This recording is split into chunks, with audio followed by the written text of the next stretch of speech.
గత నెల ఫిబ్రవరి 28 నుంచి గల్ఫ్ దేశాలకు వెళ్లాల్సిన ప్రతి 4 విమానాల్లో 3ంటిని భారతీయ విమానయాన సంస్థలు రద్దు చేశాయి.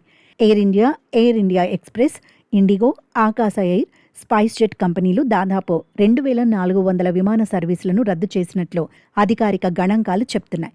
నెల రోజుల్లో షెడ్యూల్ భారత్ నుంచి మిడిల్ ఈస్ట్ దేశాలకు 3300 విమానాలు నడపాల్సి ఉంది.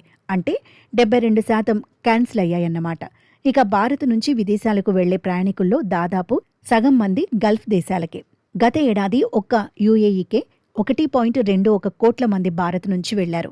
సౌదీ అరేబియాకు కూడా నిరుడు సుమారు 30 లక్షల మంది భారతీయులు వెళ్లారు. ఒమన్, కువైట్, బహ్రెయిన్, ఖతార్లకు రద్దీ ఎక్కువే. దీంతో దేశీయ విమానయాన సంస్థల ఆదాయానికి ఈ యుద్ధం గండి కొట్టినట్టే అవుతుంది. దేశీయ విమానయాన రంగ దిగ్గజం ఇండిగో అంతర్జాతీయ ప్రయాణికుల వాటాలో 35-45% పశ్చిమాసియా దేశాలదే.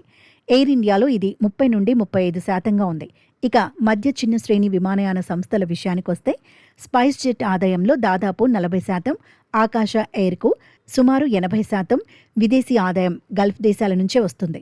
భారతీయ విమానయాన రంగంపై పశ్చిమాసియా సంక్షోభం ప్రభావం స్పష్టంగా కనిపిస్తుంది. అమెరికా, ఇజ్రాయెల్, ఇరాన్ మధ్య యుద్ధంతో ఇప్పటికే గల్ఫ్ దేశాలకు దేశీయ విమానయాన సంస్థలు 72% సర్వీసులను తగ్గించేశాయి. దాదాపు నెల రోజుల క్రితం ఫిబ్రవరి 28న వార్ మొదలవగా అప్పట్నుంచి మిడిల్ ఈస్ట్ దేశాలకు విమానాలు నడుపుతున్న భారతీయ సంస్థలు ప్రతి 4ంటిలో సుమారు 3ంటిని రద్దు చేశాయి. ఈసారి సమ్మర్లోనూ విమానాల సంఖ్యను తగ్గించేయనున్నాయి. Directorate General of Civil Aviation విడుదల చేసిన తాజా షెడ్యూల్ ప్రకారం మార్చి 29 నుంచి అక్టోబర్ 24 వరకు దేశీయంగా వారానికి 23,049 విమానాలే నడవనున్నాయి. అంతర్జాతీయ మార్కెట్లో క్రూడ్ ఆయిల్ ధరల్ని ఎగదోస్తుండగా విమానాల నిర్వహణ వ్యయం ఒక్కసారిగా పెరిగిపోయింది. ఫలితంగా టికెట్ రేట్లను పెంచక తప్పని పరిస్థితి ఏర్పడింది. ఇవన్నీ కూడా చాలామంది సమ్మర్ టూర్లను ప్రభావితం చేస్తున్నాయని ఎయిర్లైన్స్ ఉద్యోగులు చెప్తున్నారు. ఇందుకు తగ్గట్టే విమాన సర్వీసుల సంఖ్యను తగ్గించేందుకు విమానయాన కంపెనీలు నిర్ణయించాయి.